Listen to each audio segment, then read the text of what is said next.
Tu palabra es una lámpara a mis pies, es la luz que ilumina mi camino. Acompáñenos y leamos juntos la bendita palabra de Dios.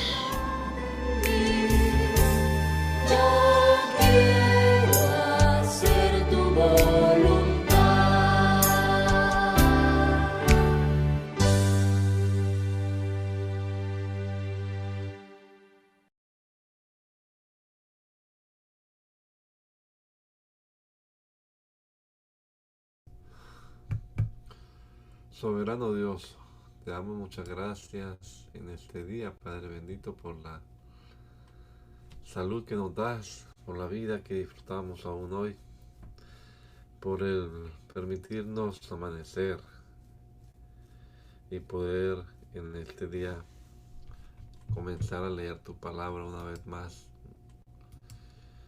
Permite que tu Espíritu Santo, Señor, nos guíe, nos dé entendimiento y podamos descubrir aquí tus verdades eternas en este texto sagrado. Ilumínanos, Padre amado, te lo rogamos, en el nombre poderoso de Jesús. Amén. Amén. Continuamos leyendo la palabra del Señor y estamos ya en el capítulo número 17 del libro de Jueces, en la nueva traducción viviente. La palabra de Dios dice: había un hombre llamado Micaía que vivía en la zona montañosa de Efraín. Un día le dijo a su madre: te oí maldecir a la persona que te robó 100 piezas de plata. Bueno, yo tengo el dinero. Fui yo quien lo tomó. El Señor te bendiga por haberlo admitido, respondió la madre. Entonces él le devolvió el dinero y ella dijo: ahora consagro estas monedas de plata al Señor. En honor a mi hijo haré tallar una imagen y fundir un ídolo. Así que cuando Micaía le devolvió el dinero a su madre, ella tomó 200 monedas de plata y se las dio a un platero, quien las convirtió en una imagen y un ídolo. Y los pusieron en la casa de Micaía. Micaía construyó un santuario para el ídolo e hizo un efod sagrado y algunos ídolos de familia y nombró como su sacerdote personal a uno de sus hijos. En esos días Israel no tenía rey. Cada uno hacía lo que le parecía correcto según sus propios criterios. Cierto día llegó a la región un joven israelita que vivía en Belén de Judá. Había salido de Belén en busca de otro lugar donde vivir y viajando llegó a la zona montañosa de Efraín. Mientras estaba de paso se detuvo por casualidad en la casa de Micaía. ¿De dónde viene?, le preguntó Micaía. Él contestó: soy un levita de Belén de Judá y busco un lugar para vivir. Quédate aquí conmigo, le dijo Micaía, y podrás ser un padre y sacerdote para mí. Te daré 10 piezas de plata al año, además de una muda de ropa y comida. El joven levita aceptó y pasó a ser como uno de los hijos de Micaía. Luego Micaía lo nombró su sacerdote personal y el levita vivió en la casa de Micaía. Sé que el Señor ahora me bendecirá, dijo Micaía, porque tengo un levita como sacerdote personal. En esos días Israel no tenía rey y la tribu de Dan buscaba un lugar donde establecerse porque aún no había entrado en el territorio que se le había asignado cuando se hizo la división de la tierra entre las tribus de Israel. Así que los hombres de Dan escogieron de entre sus clanes a 5 guerreros competentes de las ciudades de Sora y Estaol para que exploraran algún territorio donde la tribu pudiera establecerse. Cuando los guerreros llegaron a la zona montañosa de Efraín, Entraron en la casa de Micaía y allí pasaron la noche. Estando en la casa de Micaía, reconocieron el acento del joven levita, así que se le acercaron y le preguntaron: ¿quién te trajo aquí? ¿Qué hacen en este lugar? ¿Por qué estás aquí? Él les contó de su acuerdo con Micaía, quien lo había contratado como su sacerdote personal. Entonces ellos dijeron: pregúntale a Dios si nuestro viaje tendrá éxito. Vayan en paz, respondió el sacerdote, porque el Señor está vigilando el camino por donde van. Así que los 5 hombres siguieron hasta la ciudad de Lais, donde vieron que los habitantes llevaban una vida despreocupada, igual que los sidonios, eran pacíficos y vivían seguros. También eran ricos porque su tierra era muy fértil. Además, vivían a gran distancia de Sidón y no tenían ningún aliado cerca. Cuando los hombres regresaron a Sora y a Estaol, sus parientes les preguntaron: ¿qué encontraron? Los hombres les contestaron: vamos, ataquémoslo. Hemos visto la tierra y es muy buena. ¿Qué esperan? No duden en ir y tomar posesión de ella. Cuando lleguen verán que los habitantes llevan una vida despreocupada. Dios nos ha dado un territorio espacioso y fértil que no carece de nada. Entonces 600 hombres de la tribu de Dan salieron de Sora y de Estaol armados para la guerra. Acamparon en un lugar situado al occidente de Kiriat Jearim, en Judá. Por eso hasta el día de hoy se llama Mane Dan. Desde allí siguieron hasta la zona montañosa de Efraín y llegaron a la casa de Micaía. Los 5 hombres que habían explorado la tierra alrededor de Lais le explicaron a los demás: en una de estas casas hay un efod sagrado, algunos ídolos de familia, una imagen tallada y un ídolo fundido. ¿Qué les parece que deberían hacer? Entonces los 5 hombres se desviaron del camino y fueron hasta la casa de Micaía, donde vivía el joven levita, y los saludaron amablemente. Mientras los 600 guerreros armados de la tribu de Dan vigilaban la entrada de la puerta, los 5 espías entraron al santuario y tomaron la imagen tallada, el efod sagrado, los ídolos de familia y el ídolo fundido. Ahora bien, el sacerdote también estaba en la puerta con los 600 guerreros armados. Cuando el sacerdote vio que los hombres se llevaban todos los objetos sagrados del santuario de Micaía, les dijo: ¿qué hacen? Cállate y ven con nosotros, le dijeron. Sé un padre y sacerdote para todos nosotros. ¿Acaso no es mejor ser el sacerdote de toda una tribu y un clan de Israel que de la casa de un solo hombre?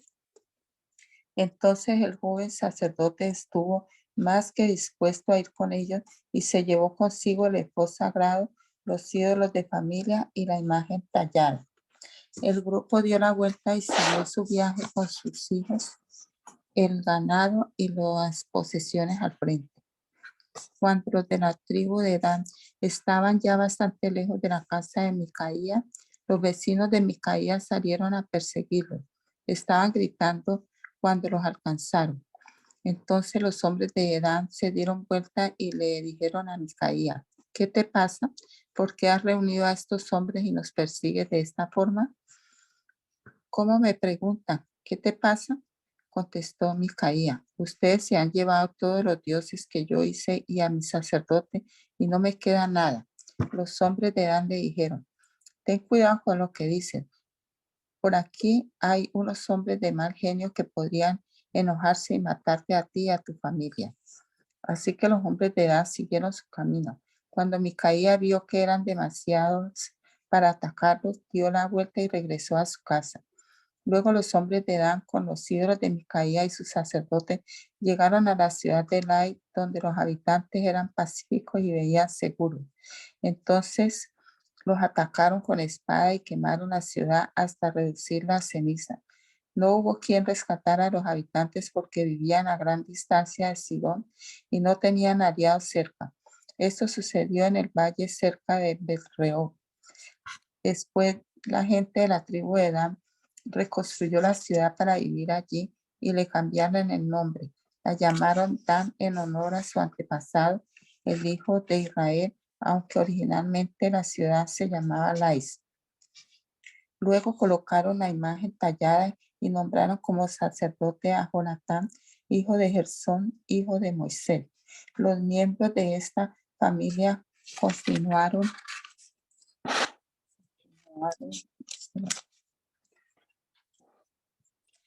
continuaron siendo sacerdotes para la tribu de Dan hasta el tiempo del destierro. Así que la tribu de Dan rindió culto a la imagen tallada de Micaía todo el tiempo que el tabernáculo de Dios permaneció en Silo. En esos días, Israel no tenía rey. Hubo un hombre de la tribu de Leví que vivía en un lugar remoto de la zona montañosa de Efraín. Cierto día se llevó a su casa a una mujer de Belén de Judá para que fuera su concubina. Pero ella se enojó con él y volvió a la casa de su padre en Belén. Unos 4 meses después, su marido viajó a Belén para hablar personalmente con ella y convencerla de que regresara.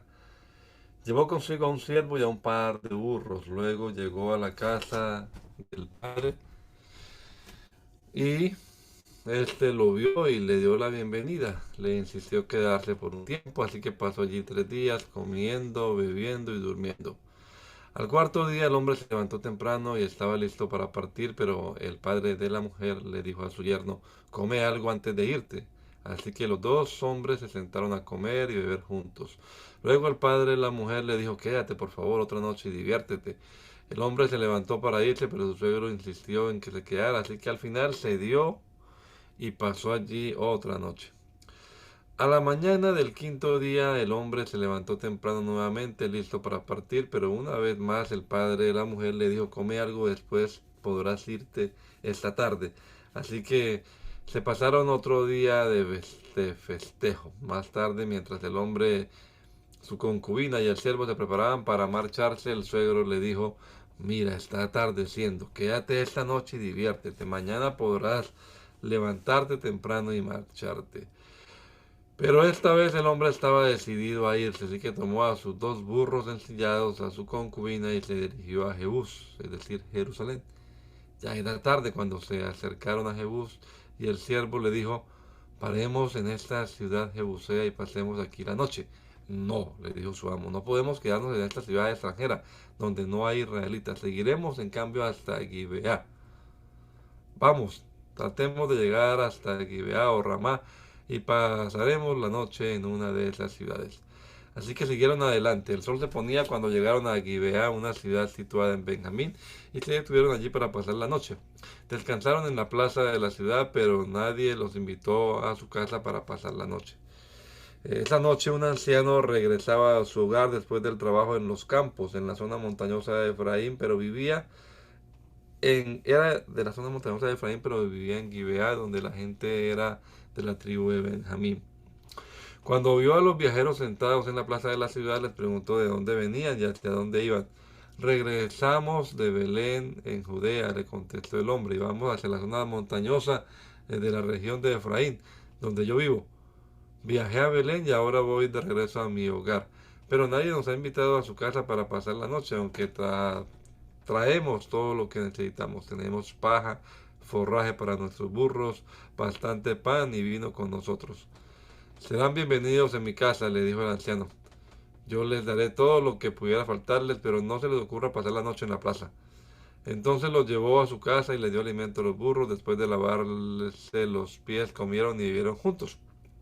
Mientras disfrutaban del momento, un grupo de alborotadores de la ciudad rodeó la casa y comenzaron a golpearla a la puerta y a gritarle al anciano: saca al hombre que se hospeda contigo para que podamos tener sexo con él.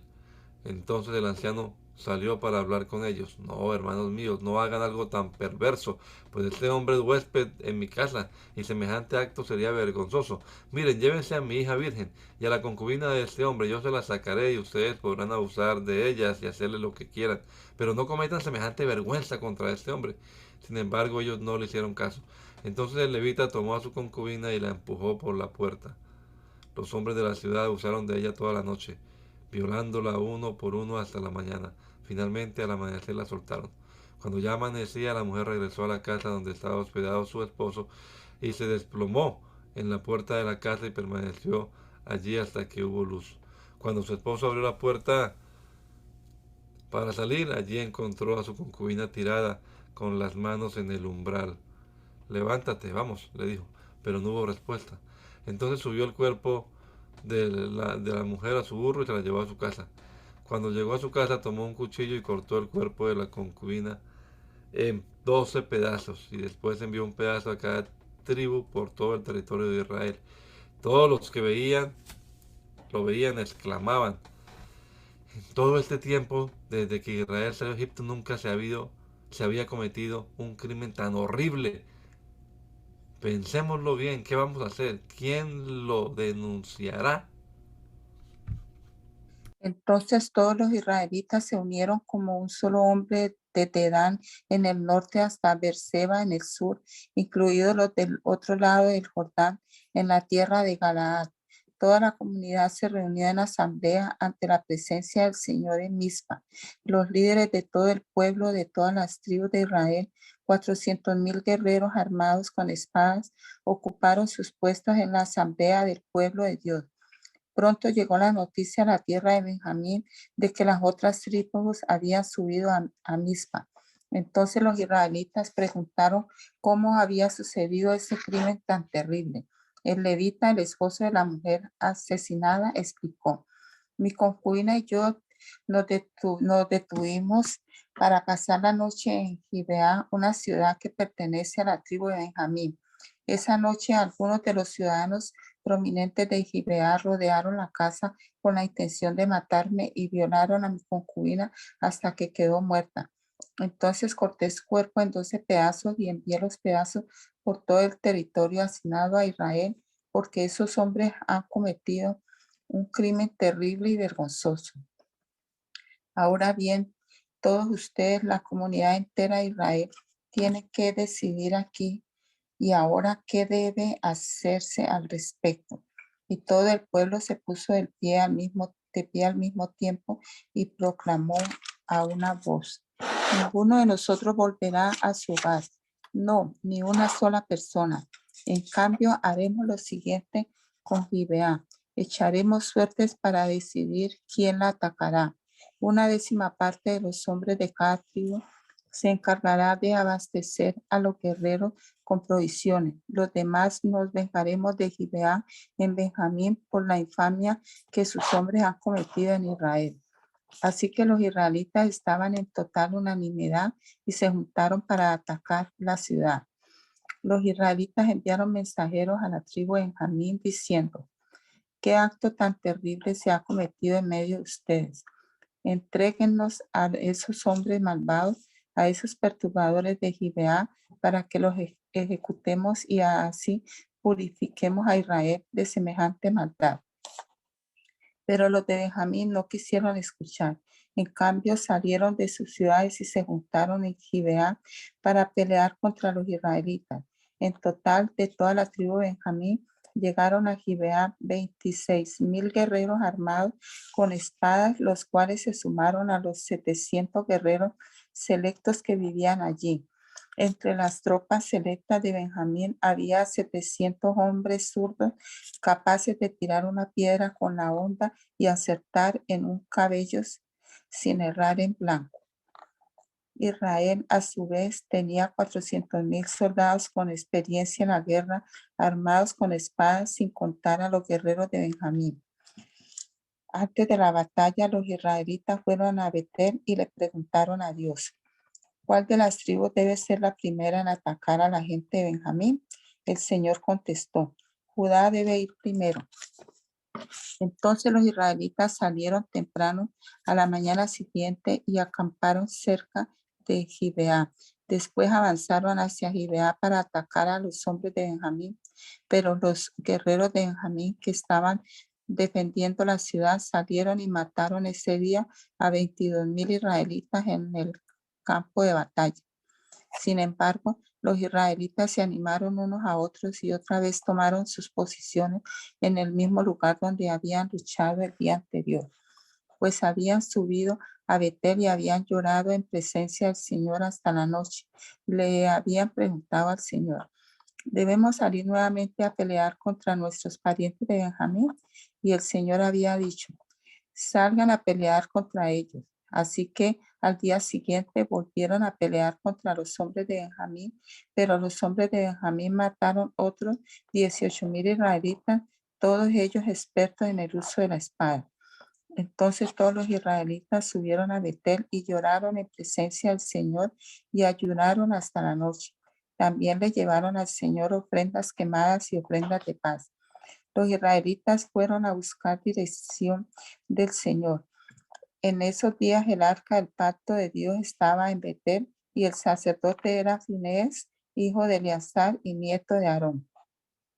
Los israelitas le preguntaron al Señor: ¿debemos volver a pelear contra nuestros parientes de Benjamín o debemos detenernos? El Señor dijo: vaya, mañana se los entregaré.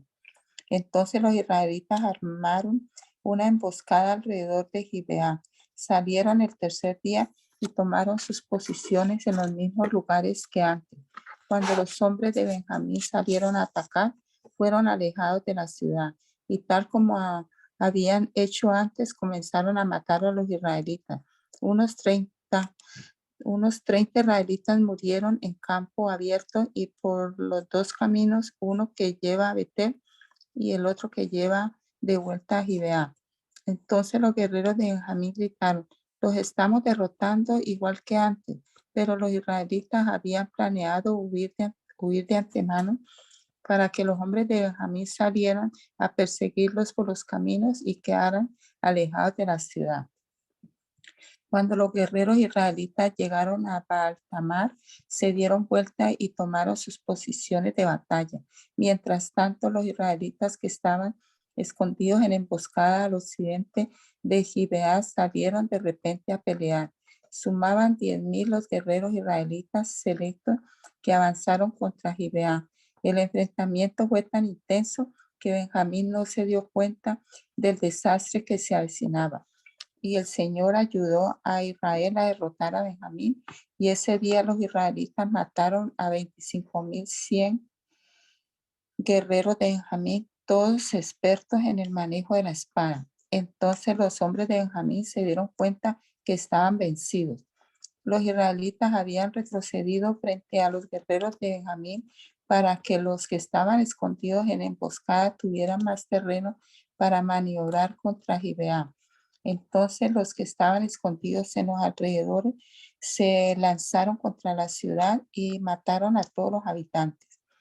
Habían acordado hacer una gran columna de humo desde la ciudad como señal. Cuando los israelitas vieron el humo, se dieron vuelta y atacaron a los guerreros de Benjamín. Pero entonces los guerreros de Benjamín habían matado a unos 30 israelitas y gritaban: los estamos derrotando como en la primera batalla. Pero cuando los guerreros de Benjamín miraron hacia atrás y vieron el humo que se elevaba al cielo desde todos los rincones de la ciudad, los hombres de Israel gritaron y giraron y los atacaron. En ese instante los hombres de Benjamín se aterrorizaron porque se dieron cuenta de que se les venía el desastre encima. Así que dieron media vuelta y huyeron frente a los israelitas hacia el desierto, pero no pudieron escapar de la batalla y la gente que salió de las ciudades cercanas también pereció. Los israelitas cercaron a los hombres de Benjamín y los persiguieron sin tregua hasta que por fin los alcanzaron al oriente de Gibeá. Ese día murieron en batalla 18,000 de los guerreros más fuertes de Benjamín. Los sobrevivientes huyeron al desierto hacia la roca de Rimón, pero Israel mató a 5,000 de ellos a lo largo del camino. Los israelitas continuaron persiguiéndolo hasta que mataron a otros 2,000 cerca de Gidón. Ese día la tribu de Benjamín perdió 25,000 guerreros fuertes armados con espada y quedaron solo 600 hombres quienes escaparon a la roca de Rimón, donde vivieron durante 4 meses. Entonces los israelitas regresaron al territorio de Benjamín y en todas las ciudades masacraron a todo ser viviente, a la gente, a los animales y a todo lo que encontraron. También quemaron por completo todas las ciudades por las que pasaron. Los israelitas habían jurado en Mizpa: nunca daremos nuestras hijas en matrimonio a ningún hombre de la tribu de Benjamín. Entonces el pueblo de Israel fue a Betel y permaneció en presencia de Dios hasta la noche, llorando amargamente en voz alta: oh Señor, Dios de Israel, clamaban, ¿por qué ha sucedido esto en Israel? Ahora Israel ha perdido una de sus tribus. Temprano a la mañana siguiente el pueblo construyó un altar y allí presentó sus ofrendas quemadas y ofrendas de paz. Entonces le preguntaron: ¿quién de nosotros, quién de entre las tribus de Israel no estuvo con nosotros en Mizpa cuando nos reunimos en la asamblea en presencia del Señor? En esa ocasión habían hecho un juramento solemne ante el Señor de que matarían a todo el que se negara a presentarse. Los israelitas sintieron lástima por su hermano Benjamín y dijeron: hoy ha sido cortada una de las tribus de Israel. ¿Cómo podemos encontrar esposas para los pocos hombres que quedan, ya que hemos jurado por el Señor que no le daríamos nuestras hijas en matrimonio? Así que preguntaron: ¿quién de entre las tribus de Israel no estuvo con nosotros en Mizpa cuando nos reunimos en asamblea en presencia del Señor? Y descubrieron que ninguno de Jabe de Galaad había asistido a la asamblea, pues luego de contar a todos los presentes no había nadie de Jabe de Galaad. Entonces la asamblea envió 12,000 de sus mejores guerreros a Jabe de Galaad con orden de matar a todos los habitantes, entre ellos niños y mujeres. Lo que harán, les dijeron, es destruir por completo a todos los varones y a las mujeres que no sean vírgenes. Entre los habitantes de Jabes de Galaad encontraron a 400 muchachas vírgenes que nunca se habían acostado con un hombre, y las llevaron al campamento en Silo, que está en la tierra de Canaán. Así que la asamblea de Israel envió una delegación de paz a los hombres que habían quedado de Benjamín y que estaban viviendo en la roca de Rimón. Entonces los hombres de Benjamín volvieron a sus hogares y recibieron como esposas a las 400 mujeres de Jabe de Galaad, a quienes se les había perdonado la vida, pero no hubo suficientes mujeres para todos los hombres. El pueblo sintió lástima por Benjamín porque el Señor había dejado un vacío en las tribus de Israel. A raíz de eso, los ancianos de la asamblea preguntaron: ¿cómo podemos conseguir esposas para los pocos que quedan, ya que las mujeres de la tribu de Benjamín están muertas? Los sobrevivientes deben tener herederos para que no quede exterminada una de las tribus de Israel, pero no podemos darles a nuestras hijas en matrimonio porque hemos jurado solemnemente que quien lo haga caerá bajo la maldición de Dios. Entonces se acordaron del festival anual del Señor que se celebra en Silo, al sur de Lebona y al norte de Betel, por el lado oriente del camino que va de Betel a Siquén. Así que les dijeron a los hombres de Benjamín que aún necesitaban esposa: vayan y escóndanse en los viñedos. Cuando vean a las jóvenes de Silos que salen a danzar, salgan corriendo de los viñedos, y entonces cada uno de ustedes llévese una de ellas a la tierra de Benjamín para que sea su esposa. Cuando los padres y los hermanos de las muchachas vengan a reclamarnos, nosotros les diremos: sean compasivos, por favor, dejen que se queden con sus hijas, porque no encontramos esposas para todos ellos cuando destruimos Jabes de Galaad, y ustedes no son culpables de romper el voto, ya que en realidad no les entregaron a sus hijas en matrimonio. Así que los hijos de Benjamín hicieron lo que se les dijo. Cada hombre tomó una de las mujeres mientras danzaba en la celebración y se la llevó para que fuera su esposa. Regresaron a su propia tierra, reedificaron sus ciudades y vivieron en ellas. Luego el pueblo de Israel se retiró por tribus y familias, y cada uno se volvió a su propia casa. En estos días en esos días Israel no tenía rey. Cada uno hacía lo que le parecía lo correcto según su propio criterio. Libro de Ruth. En los días en que los jueces gobernaban Israel, un hambre severa azotó la tierra. Por eso un hombre de Belén, de Judá, dejó su casa y se fue a vivir a la tierra de Moab, junto con su esposa y sus 2 hijos. El hombre se llamaba Elimelech y el nombre de su esposa era Noemí. Sus 2 hijos se llamaban Malón y Kelión. Eran efrateos de Belén en la tierra de Judá. Así que cuando llegaron a Moab, se establecieron allí. Tiempo después murió Elimelech y Noemí quedó sola con sus 2 hijos. Ellos se casaron con mujeres moabitas. Uno se casó con una mujer llamada Orfa y el otro con una mujer llamada Ruth. Pero unos 10 años después murieron tanto Malón como Kelión. Entonces Noemí quedó sola sin sus 2 hijos y sin su esposo. Estando en Moab, Noemí se enteró de que el Señor había bendecido a su pueblo en Judá al volver a darle buenas cosechas. Entonces Noemí y sus nueras se prepararon para salir de Moab y regresar a su tierra natal. Acompañada por sus 2 nueras, partió del lugar donde vivía y tomó el camino que la llevaría de regreso a Judá. Sin embargo, ya puestas en camino, Noemí le dijo a sus 2 nueras: vuelva cada una a la casa de su madre y que el Señor las recompense por la bondad que mostraron a sus esposos y a mí. Que el Señor las bendiga con la seguridad de un nuevo matrimonio. Entonces les dio un beso de despedida y todas se echaron a llorar desconsoladas. No, le dijeron, queremos ir contigo a tu pueblo. Pero Noemí respondió: ¿por qué habrían de continuar conmigo? ¿Acaso puedo tener más hijos que crezcan y sean sus esposos? No, hijas mías, regresen a la casa de sus padres, porque ya soy demasiado vieja para volverme a casar.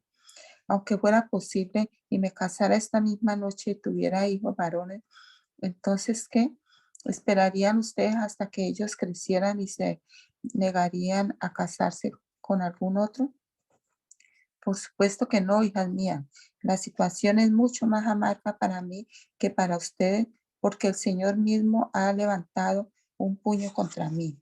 Entonces volvieron a llorar juntas y Orfa se despidió de su suegra con un beso, pero Ruth se aferró con firmeza a Noemí. Mira, le dijo Noemí, tu cuñada regresó a su pueblo y a sus dioses. Tú deberías hacer lo mismo. Pero Ruth respondió: no me pidas que te deje y regrese a mi pueblo.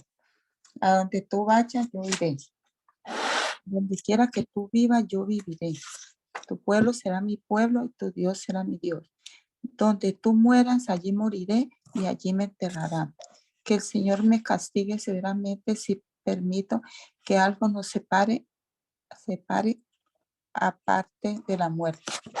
Cuando Noemí vio que Ruth estaba decidida a irse con ella, no insistió más, de modo que las dos siguieron el viaje. Cuando entraron a Belén, todo el pueblo se conmocionó por causa de su llegada. ¿De verdad es Noemí?, preguntaban las mujeres. No me llamen Noemí, contestó ella. Más bien llámenme Mara, porque el Todopoderoso me ha hecho la vida muy amarga. Me fui llena, pero el Señor me ha traído vacía a casa. ¿Por qué llamarme Noemí cuando el Señor me ha hecho sufrir y el Todopoderoso ha enviado semejante tragedia sobre mí? Así que Noemí regresó de Moab acompañada de su nuera Ruth, la joven moabita. Llegaron a Belén a fines de la primavera, al comienzo de la cosecha de la cebada. Había un hombre en Belén rico y muy influyente llamado Booz, que era pariente de Elimelech, el esposo de Noemí. Un día Ruth la moabita le dijo a Noemí: déjame ir a los campos de cosecha a ver si alguien en su bondad me permite recoger las espigas de grano dejadas atrás. Noemí respondió: está bien, hija mía, puedes ir.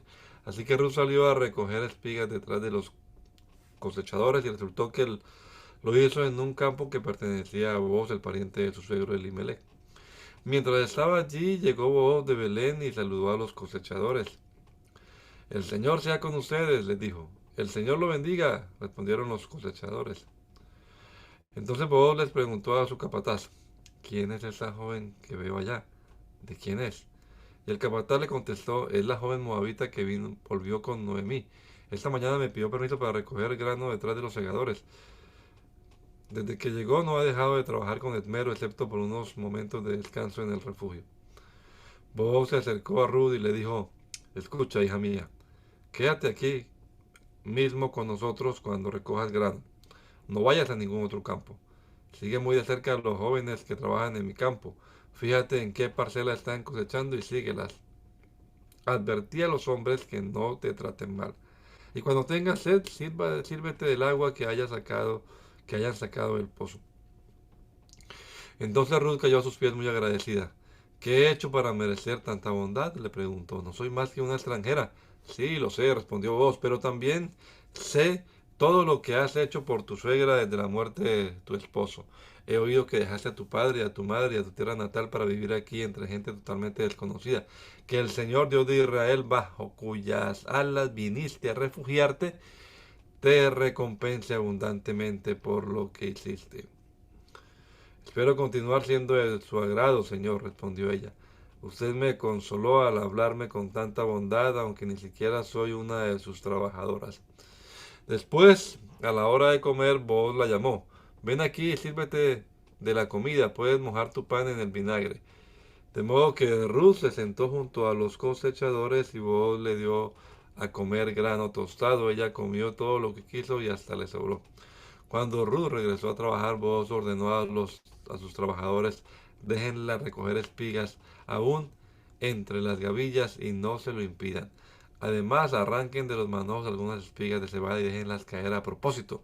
Permítanle recogerlas y no la molesten. Así que Ruth recogió cebada allí todo el día y cuando la desgranó por la tarde llenó toda una canasta.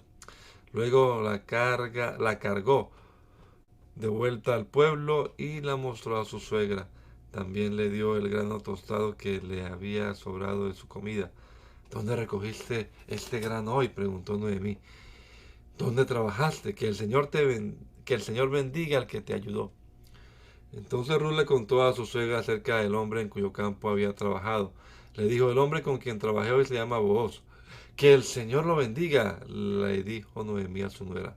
Nos muestra su bondad no solo a nosotras, sino también a tu marido que murió. Ese hombre es uno de nuestros parientes más cercanos, uno de los redentores de nuestra familia. Entonces Ruth dijo, es más, Booz me dijo que volviera y me quedara con sus trabajadores hasta que termine la cosecha. Excelente, exclamó Noemí. Haz lo que te dijo, hija mía, quédate con las jóvenes hasta que termine la cosecha. En otros campos podrían molestarte, pero con él estarás segura. De modo que Ruth trabajó junto a las mujeres en los campos de Booz y recogió grano con ellas hasta el final de la cosecha de cebada. Luego siguió trabajando con ellas durante la cosecha de trigo a comienzos del verano y todo ese tiempo vivió con su suegra.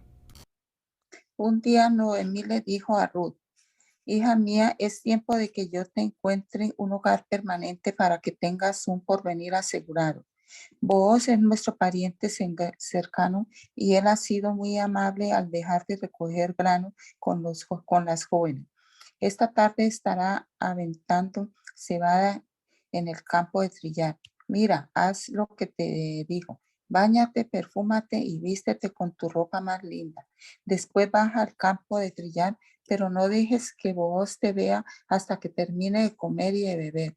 Fíjate bien dónde se acuesta. Después acércate a él, destapa sus pies y acuéstate allí. Entonces él te dirá lo que debes hacer. Haré todo lo que me dices, respondió Ruth.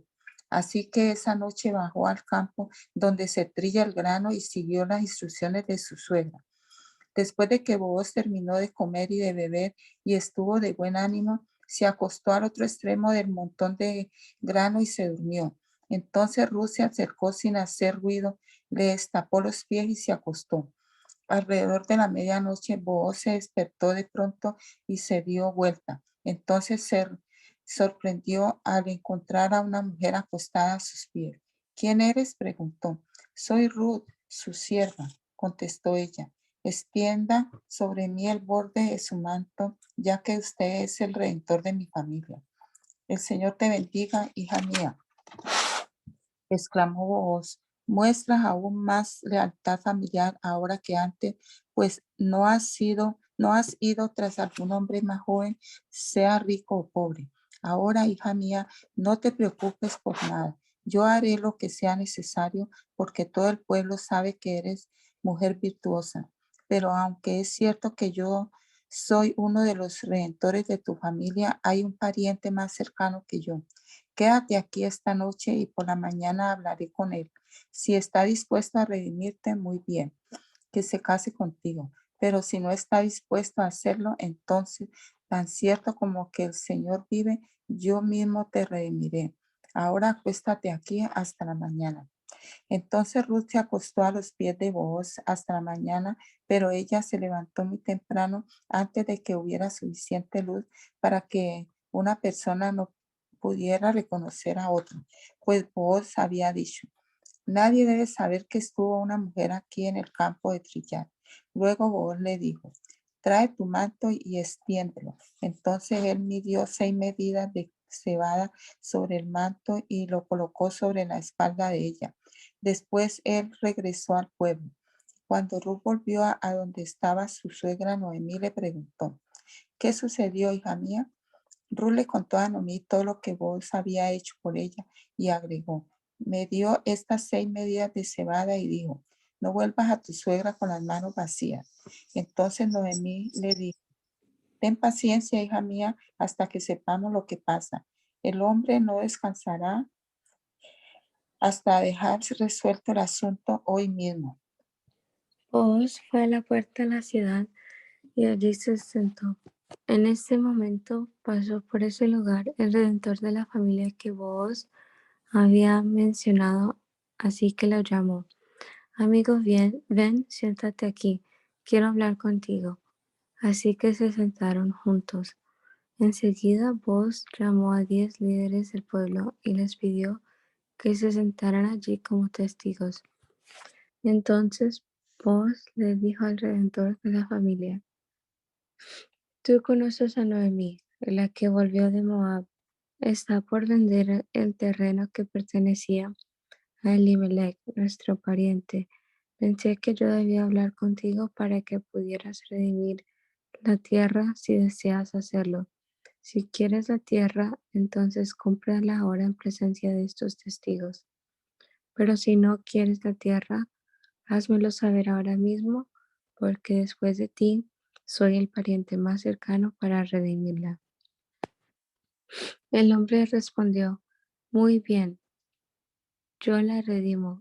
Entonces le dijo Booz: por supuesto, al comprar tú la tierra de Noemí, estás obligado a casarte con Ruth, la viuda moabita. De esta manera, ella podrá tener hijos que lleven el nombre de su esposo y así conservar la tierra para su familia. Entonces no puedo redimir la tierra, respondió el pariente redentor, porque esto pondría en peligro mi propia herencia. Redime tú la tierra, yo no lo puedo hacer. En esos días era costumbre en Israel que cualquiera que transfiriera un derecho de compra se quitara la sandalia y se la entregara a la otra parte. Esto hacía válida la transacción de una manera pública. Entonces el otro redentor de la familia se quitó la sandalia mientras le decía a Booz: compra tú la tierra. Entonces Booz les dijo a los ancianos y a la gente que estaba alrededor: ustedes son testigos de que hoy le compré a Noemí toda la propiedad de Elimelech, Kelión y Malón. Además, junto con la tierra adquirí a Ruth, la viuda moabita de Malón, para que sea mi esposa. De este modo ella podrá tener un hijo para que el nombre de la familia de su difunto esposo continúe y herede aquí, en su pueblo natal, la propiedad de su familia. Hoy todos ustedes son testigos.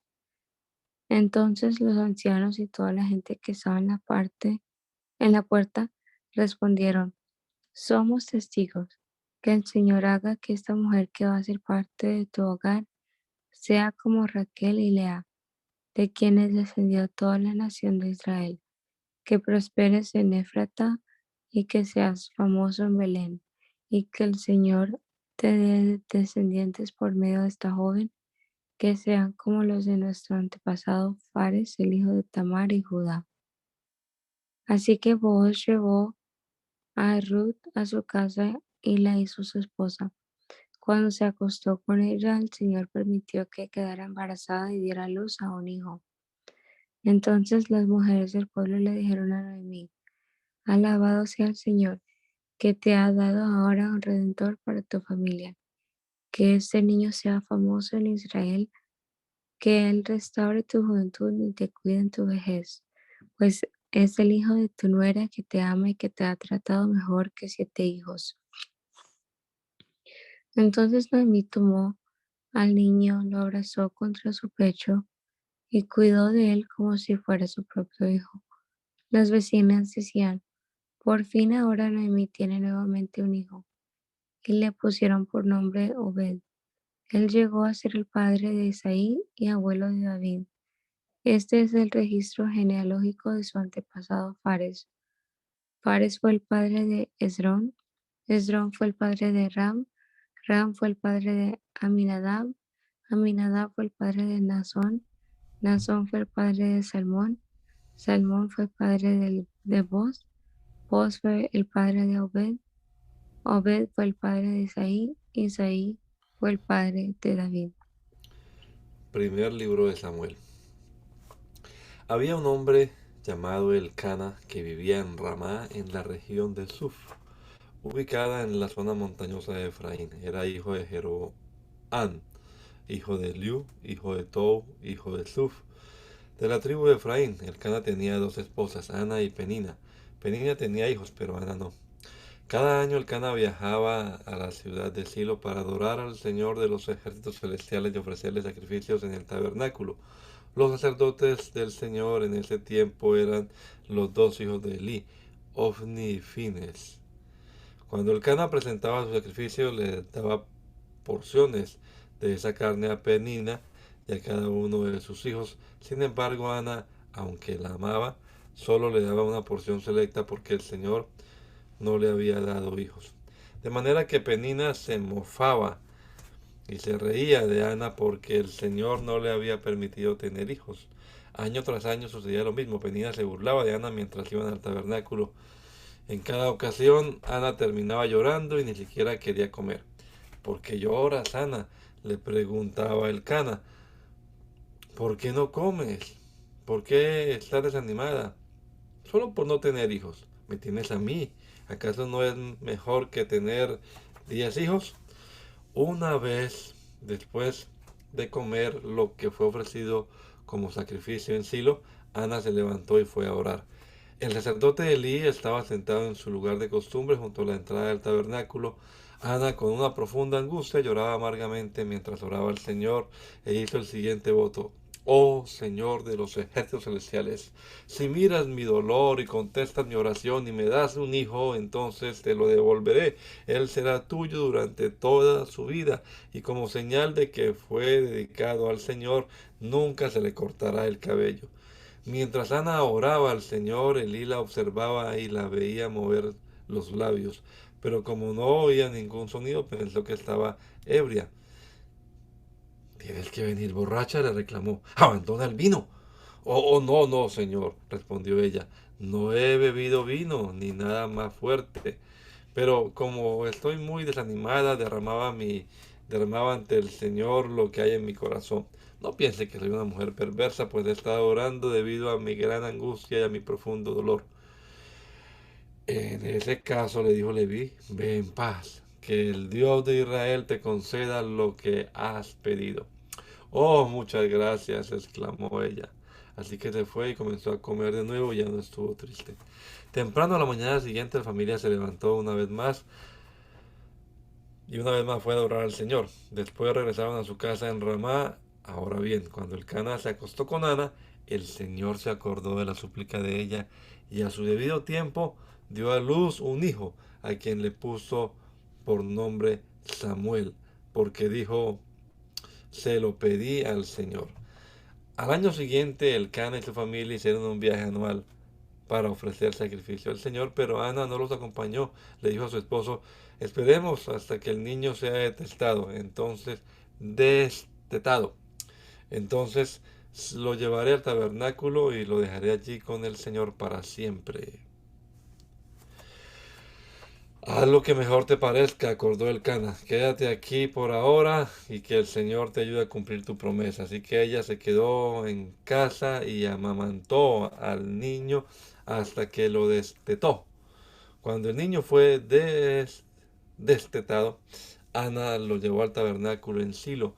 Ellos llevaron un toro de 3 años para el sacrificio, una canasta de harina, un poco de vino. Después de sacrificar el toro, llevaron al niño Elí. Señor, ¿se acuerda de mí? Preguntó Ana. Soy la mujer que estuvo aquí hace varios años orando al Señor. Le pedí al Señor que me diera este niño y él concedió mi petición. Ahora se lo entrego al Señor y le pertenecerá a él toda su vida. Y allí ellos adoraron al Señor. Luego Ana oró: mi corazón se alegra en el Señor me ha fortalecido. Ahora tengo una respuesta para mis enemigos. Me alegro porque tú me rescataste. Nadie es santo como el Señor. Aparte de ti no hay nadie. No hay roca como nuestro Dios. Dejen de ser tan orgullosos y altaneros. No hablen con tanta arrogancia, pues el Señor es un Dios que sabe lo que han hecho. Él juzgará sus acciones. El arco de los poderosos está quebrado y los que tropezaban ahora son fuertes.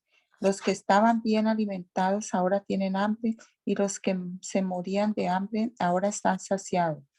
La mujer que no podía tener hijos ahora tiene 7 y la mujer con muchos hijos se consume. El Señor da tanto la muerte como la vida. A unos baja a la tumba y a otros levanta. El Señor hace a algunos pobres y a otros ricos. A unos derriba y a otros levanta. Él levanta al pobre del polvo y al necesitado del basurero. Los pone entre los príncipes y los coloca en los asientos de honor, pues toda la tierra pertenece al Señor y Él puso en orden el mundo.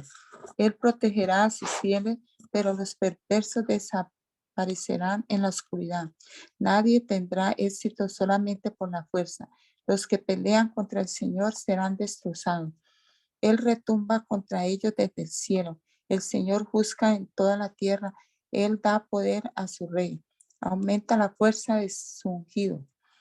Después el Cana regresó a su casa en Ramá sin Samuel y el niño servía al Señor como ayudante del sacerdote Elí.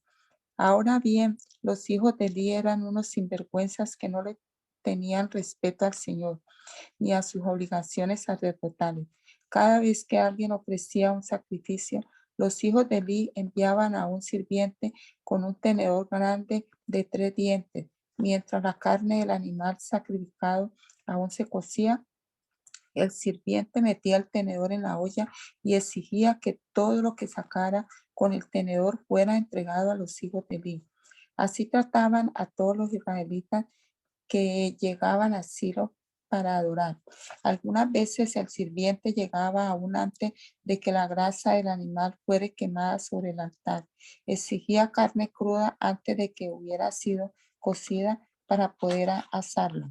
Si el hombre que ofrecía el sacrificio respondía: toma toda la carne toma toda la que quieras, pero solo después de quemarse la grasa, el sirviente insistía: no, dámela ahora o la tomaré por la fuerza. Así que el pecado de estos jóvenes era muy serio ante los ojos del Señor, porque trataban las ofrendas del Señor con desprecio. Pero Samuel, aunque era solo un niño, servía al Señor. Vestía una túnica de lino como la del sacerdote. Cada año su madre le hacía un pequeño abrigo y se lo llevaba cuando iba con su esposo para el sacrificio. Antes de que ellos regresaran a su casa, Elí bendecía a Elcana y a su esposa diciendo: que el Señor le dé otros hijos para que tomen el lugar de este que ella entregó al Señor. Entonces el Señor bendijo a Ana y ella concibió y dio a luz 3 hijos y 2 hijas. Entre tanto, Samuel crecía en la presencia del Señor. Ahora bien, Elí era muy viejo, pero estaba consciente de que sus hijos le hacían al pueblo de Israel. Por ejemplo, sabía que sus hijos seducían a las jóvenes que ayudaban a la entrada del tabernáculo. Elí le dijo, he oído lo que la gente dice acerca de las cosas perversas que ustedes hacen. ¿Por qué siguen pecando? Basta, hijos míos. Los comentarios que escucho del pueblo del Señor no son buenos. Si alguien peca contra otra persona, Dios puede mediar por el culpable. Pero si alguien peca contra el Señor, ¿quién podrá interceder? Sin embargo, los hijos de Elí no hicieron caso a su padre porque el Señor ya había decidido quitarles la vida. Mientras tanto, el niño Samuel crecía en estatura física y en el favor del Señor y en el de toda la gente. Cierto día un hombre de Dios vino a Elí y le dio el siguiente mensaje del Señor. Yo me rebelé a tus antepasados cuando eran esclavos del faraón en Egipto. Elegí a tu antepasado Aarón de entre todas las tribus de Israel para que fuera sacerdote, ofreciera sacrificios sobre mi altar, quemara incienso y vistiera el chaleco sacerdotal cuando me servía. Y les asigné las ofrendas de los sacrificios a ustedes los sacerdotes. Entonces, ¿por qué menosprecian mis sacrificios y ofrendan? ¿Por qué le das más honor a tus hijos que a mí? Pues tú y ellos han engordado con lo mejor de las ofrendas de mi pueblo Israel. Por lo tanto, el Señor Dios de Israel dice, prometí que los de tu rama de la tribu de Leví me sirvieran siempre como sacerdotes. Sin embargo, honraré a los que me honran y despreciaré a los que me menosprecian. Llegará el tiempo cuando pondré fin a tu familia para que yo no me sirvan, para que ya no me sirvan el sacerdocio. Todos los miembros de tu familia morirán antes del tiempo. Ninguno llegará a viejo.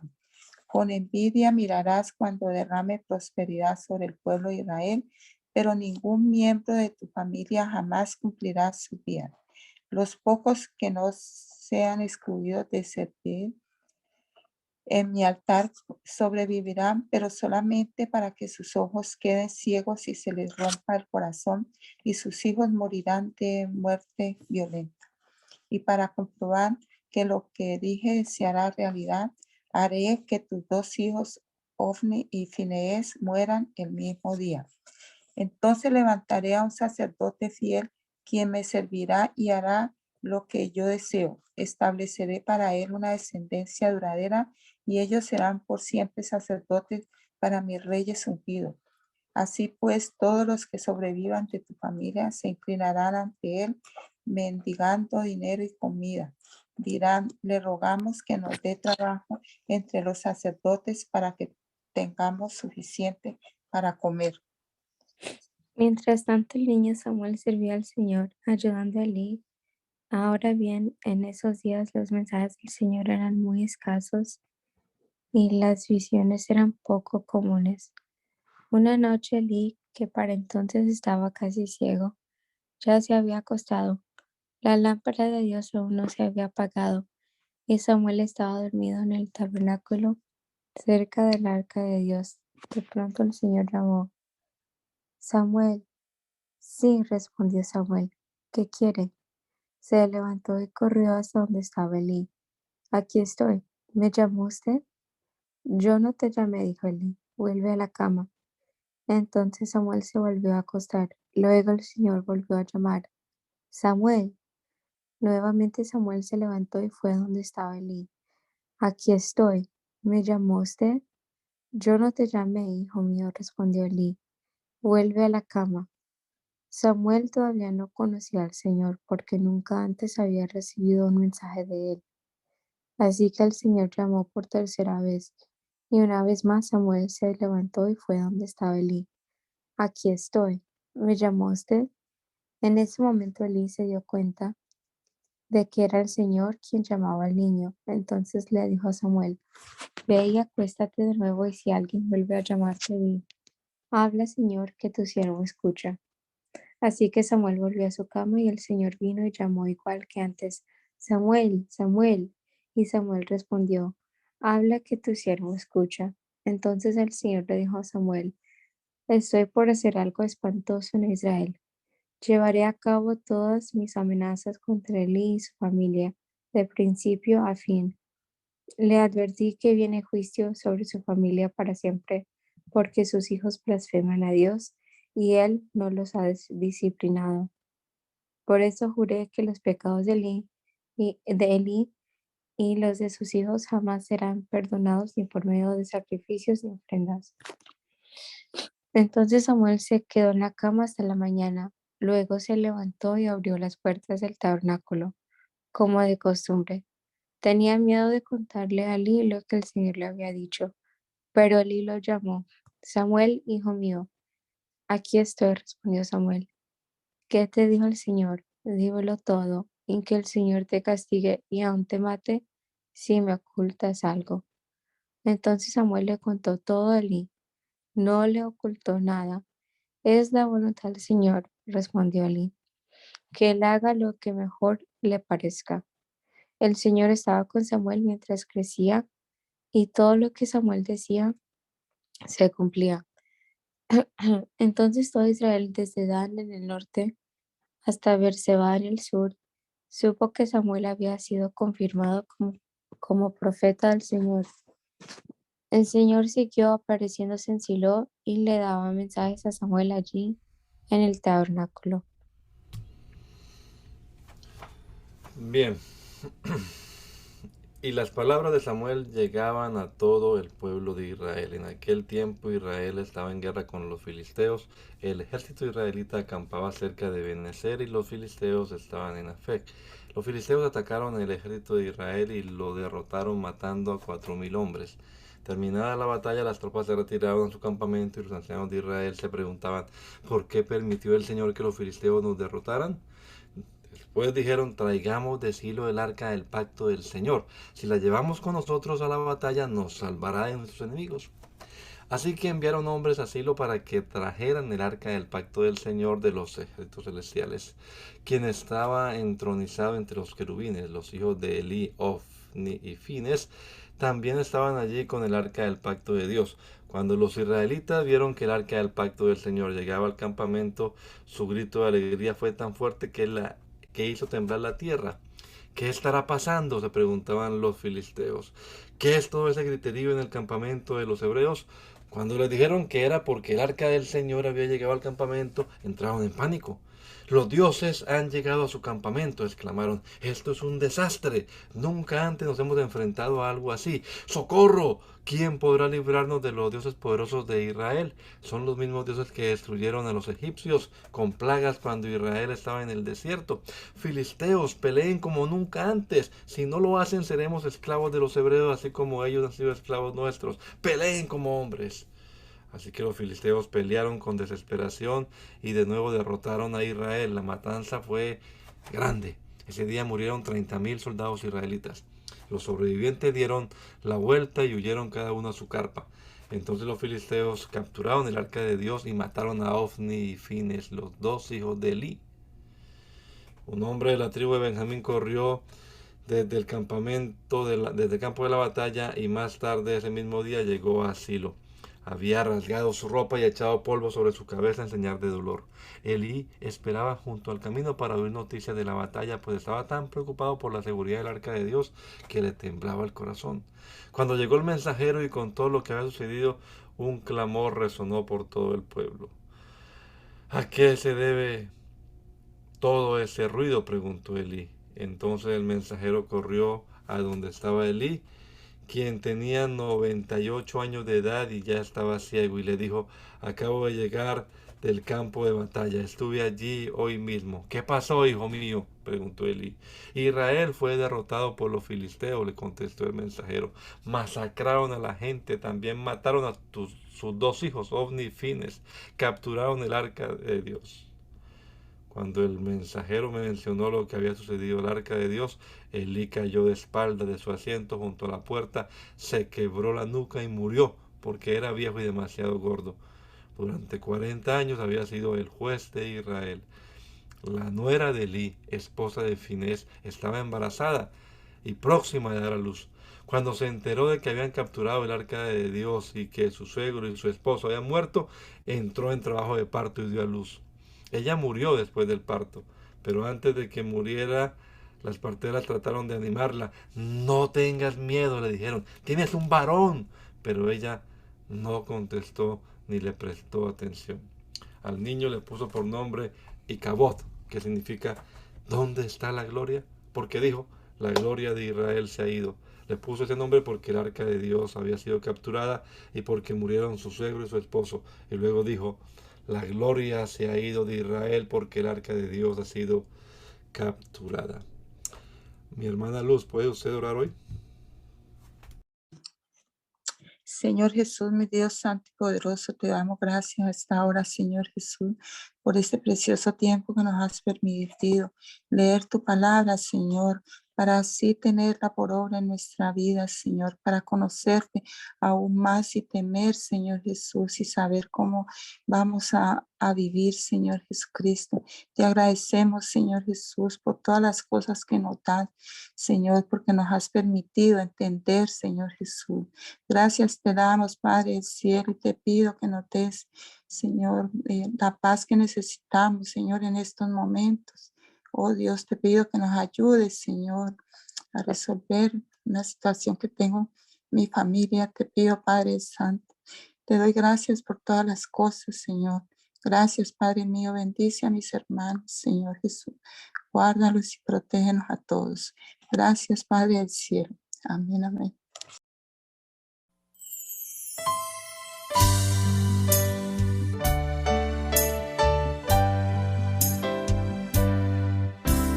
Hazme conocer tus pensamientos, hazme conocer tu voluntad. Yo quiero comprenderla y hacerla realidad en mí. Yo quiero hacer tu voluntad.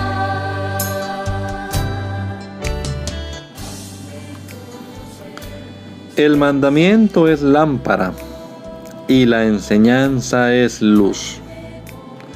Y las reprensiones son el camino de la vida. Espero que esta lectura de la palabra de Dios haya sido de edificación para su vida y la de su familia. Gracia y paz.